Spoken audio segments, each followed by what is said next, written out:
Records and eyewitnesses say at least 6 people from various parts of Punjab who went to Moscow in search of greener pastures. While most of the victims and their families say that they were on a visitor's visa, but only one family in Amritsar, joined by us, claims that the Tejpal Singh, who died during an army action, had a work permit. His wife, Parminder Kaur, is showing us the work permit, though this work permit has been drafted in Russian language. We cannot read it, but they claim that this work permit was issued to the family. Parminder जी, आप ये बताइएगा कि आपके पति जब घर में थे उन्होंने बताया था कि उनको रूस की आर्मी में नौकरी लगी है? जी नहीं सर, उन्होंने यहाँ से जब जाने का फैसला लिया था तो उनके पास टूरिस्ट वीज़ा ही था, लेकिन उनके कांटेक्ट में कुछ लड़के थे जो उनसे डेली बात करते थे और बोलते थे कि रशियन आर्मी ने ओपन किया हुआ है अपना, कि अगर कोई आना चाहता है तो आके ज्वाइन कर सकता है। तो फिर इन्होंने वीज़ा करवाया था, ई वीज़ा करवाया था। तो फिर उसके बाद जब गए हैं, उसके बाद मतलब डायरेक्टली रशिया रीच करने के बाद इन्होंने वहाँ पे हेड क्वार्टर में ही जाके ना हॉस्टल में रुके। और फिर मेरे को रात को जब ये इन्होंने बताया कि 1 बजे के करीब कि हाँ मैं उनके हॉस्टल में ही आया हूँ, और सीधा हेड क्वार्टर में जाके इन्होंने आर्मी ज्वाइन कर ली। ऐसा कुछ पर्पस नहीं था, पहले तो नहीं था, लेकिन पता नहीं एकदम उनके माइंड में कैसे वो डायरेक्टली यहाँ से रशिया नहीं गए थे, वो गए थे यहाँ से थाईलैंड। 20 दिसंबर को गए थे 2023 को, यहाँ से गए वो थाईलैंड वो कम से कम 20 दिन रुके, 20 हाँ जी नियर 20 के ज़्यादा शायद। और उन्होंने 12 जनवरी को उन्होंने वहाँ की टिकट ली आगे की रशिया की। हाँ जी, मॉस्को जाके उतरे थे वो। आपका मतलब ये कि जब वो थाईलैंड में थे तब उनको जॉब की जानकारी मिली? जी, मे बी वहाँ पे कन्वर्सेशन ज़्यादा होने की वजह, क्योंकि यहाँ पे फैमिली सपोर्ट नहीं कर रही थी भेजने के लिए, कि हमने सभी ने मना कर दिया था और सारी फैमिली बोल रही थी कि नहीं भेजेंगे। तो वहाँ पे हो सकता है कि वहाँ जब डेली उनसे लड़कों से बात होती होगी उनके फ्रेंड सर्कल में, तो उन्होंने उनको इस चीज़ के लिए फोर्स किया होगा कि आप भी आ जाइए, यहाँ पे सारा कुछ अच्छा है। उस टाइम पे तो वो लड़के भी काफ़ी अच्छा बोल रहे थे, लेकिन अब उनसे जब बात होती है तो वो बोलते हैं कि सिचुएशंस बहुत ख़राब हैं, यहाँ पे कोई ना आए, कि तेजपाल ऐसे हो गए उन्होंने। तो आपको तेजपाल जी की डेथ के बारे में कब पता चला?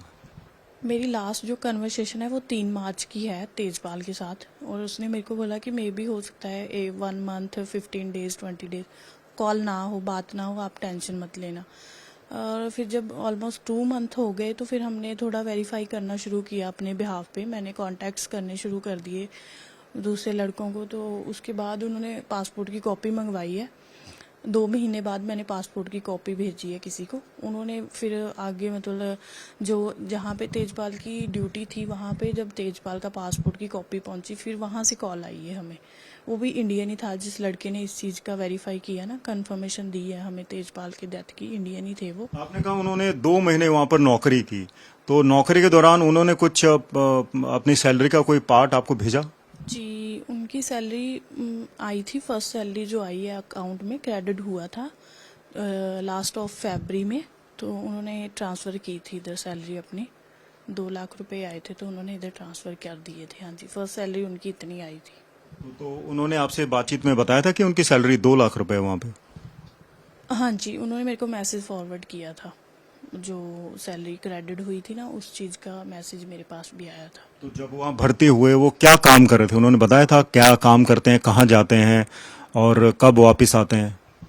फर्स्टली तो जैसे जब जॉब पे जाते थे ट्रेनिंग के टाइम पे तो मोस्टली बहुत ज़्यादा बिजी शेड्यूल था उनका, कि सुबह जब जाते थे अर्ली मॉर्निंग, और 10 बजे तक उनकी कंटिन्यूसली क्लासेस होती थी। 10 बजे हाँ जी, ट्रेनिंग के टाइम पे ट्रेनिंग आवर्स थे जो। तो उसके बाद धीरे धीरे जब ट्रेनिंग का टाइम ख़त्म हो गया, फिर उसके बाद बातचीत कम होनी शुरू हो गई, कि बातचीत होती थी 2-3 दिन में एक बार, 2 दिन निकल गए, तीसरे दिन बात होती थी। वो भी ज़्यादा कॉल्स वगैरह नहीं होती थी, वॉइस कॉल और चैट ही होती थी व्हाट्सएप पे, कॉल्स नहीं होती थी, डायरेक्टली कॉल वगैरह नहीं हुई।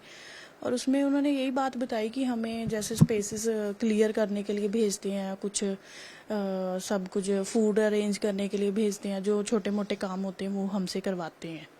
तो परमिंदर जी, क्या आपने कभी उनसे पूछा था शादी के बाद या शादी से पहले कि उनको आर्मी में जाने का शौक था, क्योंकि वो एकदम रूस में जाते हैं और वहाँ की सेना में भर्ती हो जाते हैं, तो क्या उन्होंने भारतीय सेना में भर्ती होने का कभी सोचा नहीं था या कोशिश नहीं की थी? नहीं, बहुत बार कोशिश की थी। जब वो एलिजिबल थे यहाँ पे, अभी तेजपाल 29 ईयर के थे, तो पहले वो एलिजिबल थे 28 ईयर्स तक। उन्होंने 3-4 डे मतलब आफ्टर मैरिज उन्होंने देखी हैं कंटिन्यूसली, टेस्ट वगैरह क्लियर्स किए हैं, फिजिकल भी क्लियर किए, लेकिन लास्ट में जब मैरिड में उनका नाम नहीं आता था, हमारे पास लेटर्स भी पड़ी की पड़ी रह जाती थी, लेकिन नाम नहीं आता था, लेटर्स नहीं आती थी। जो आपका मतलब ये कि भारतीय सेना में उनको मौका नहीं मिला भर्ती होने का और फिर मजबूर होकर उन्होंने रूस की आर्मी ज्वाइन कर ली? हाँ जी, वो मतलब कि उनको इस चीज़ का बहुत था कि मैं आर्मी ज्वाइन करूं। यहाँ भी पंजाब पुलिस में भी उन्होंने 2-3 बार ट्राई किया, लेकिन यहाँ पे सिस्टम कुछ ऐसा है जहाँ तो मोस्टली 2 साल तो उनके इसमें निकल गए थे जब कोरोना टाइम, कोविड में। हाँ जी, 2 ईयर तो ऐसे ही वेस्ट हो गए, उसमें भी कोई क्लियर नहीं हुआ। जो मिली जॉब्स ओपन हुई थी उनमें भी कुछ नहीं क्लियर, तो फिर ऐसे ही टाइम निकलता गया। मेरे बच्चे हैं 2, बेटा है 6 ईयर का, बेटी 3 साल की है। फिर तो आपको दुख होता है कि जहां देश के लिए शहीद होना चाहिए था वो एक दूसरे देश के लिए शहीद हो गए? हाँ जी, इस चीज़ का दुख तो है, लेकिन अगर इधर जॉब मिलती, कोई अपॉर्चुनिटी मिलती तो क्यों नहीं करते, वो ज्वाइन करते सब कुछ। अगर वो वहाँ जाके दूसरे देश में जाके इतना कर रहे थे, तो अब ये तो हमारा देश है, हमने यहाँ पे जन्म लिया है। वो काफ़ी कुछ सोचते भी थे, तेजपाल का ऐसा कोई माइंड नहीं था, वो हर एक चीज़ के लिए तैयार था, लेकिन जब अपॉर्चुनिटी नहीं मिली फिर ही उन्होंने अपना माइंड सेट चेंज कर लिया कि नहीं, अभी मेरे को फॉरेन कंट्री जाना है, वहीं जाके कोई मेरे को जॉब ट्राई करनी। अच्छा, उनके साथ जो लोग गए थे या जो काम कर रहे थे, कितने लोग आपके संपर्क में जिनसे बातचीत हुई जो अभी भी वहाँ संघर्षरत हैं? मेरी ऑलमोस्ट जिनको मैं बातचीत होती है 10 तो होंगे ही, बाकी जिनको मैं पर्सनली थोड़ा जानने लगी हूँ 3-4 तो हैं, बाकी ज़्यादातर मेरे बात नहीं करती। फिर ऐसे खुद को ही अच्छा नहीं फील होता कि हम किसी की हेल्प नहीं कर सकते, किसी को बार बार परेशान नहीं। फिर मैंने कांटेक्ट नंबर लिए ही नहीं, मैंने 2-3 फैमिली के लिए, उनसे मेरी बातचीत होती है। जब तेजपाल के केस के रिगार्डिंग बात होती तो मैं उनके बारे में बता देती हूँ सबको। राज्य सरकार से, केंद्र सरकार से कहीं से कोई मदद मिली आपको अभी? नहीं, अभी तक कोई मदद नहीं मिली, कोई हेल्प नहीं मिली, किसी तरफ से कोई कॉल नहीं आई। हाँ जी, हमारे लोकल जो एमपी है उनसे, उनके ऑफिस से हमें काफ़ी सपोर्ट है, वो मतलब अपने तौर पे कर रहे हैं जो भी कागजी कार्रवाई होती है। एम्बेसी में भी मेरे बिहाफ पे भी, मैं अपने बिहाफ पे भी डेली इंडियन एम्बेसी मॉस्को में कांटेक्ट करती हूँ। उन्होंने भी अभी तक कोई पॉजिटिव रिस्पांस, डेथ का कंफर्म कर दिया है कि डेथ हुई है तेजपाल की, ऑनगोइंग स्पेशल ऑपरेशन। बाकी कोई डेट्स नहीं कंफर्म की, कैसे डेथ हुई इस चीज़ के बारे में नहीं बताया, डेड बॉडी प्रिजर्व करके रखी इस चीज़ के बारे में नहीं बताया, सिर्फ डेथ का बताया कि डेथ हो चुकी है। So Parminder Kaur is telling us that Tejpal died during an army action.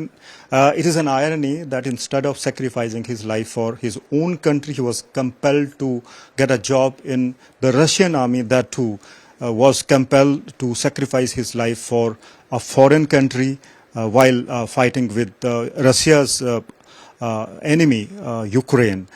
Parminder Kaur is still in touch with many of the Punjab youths who are still struggling. The family still hopes that Prime Minister Narendra Modi's intervention will work, and those who are still struck, who are still with the Russian army, will come back home.